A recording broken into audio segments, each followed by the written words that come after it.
C Joseph Vijay எனும் நான்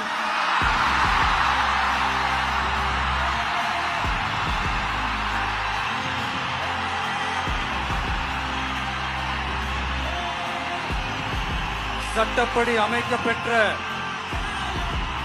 இந்திய அரசியல் அமைப்பின்பால் உண்மையான நம்பிக்கையும் மாறா பற்றும் கொண்டிருப்பேன் என்றும் இந்திய நாட்டின் ஒப்பில்லாத முழு முதல் ஆட்சியையும் ஒருமையையும் நிலை நிறுத்துவேன் என்றும் தமிழ்நாட்டு அரசின் முதலமைச்சராக உண்மையாகவும் உளச்சான்றின்படியும்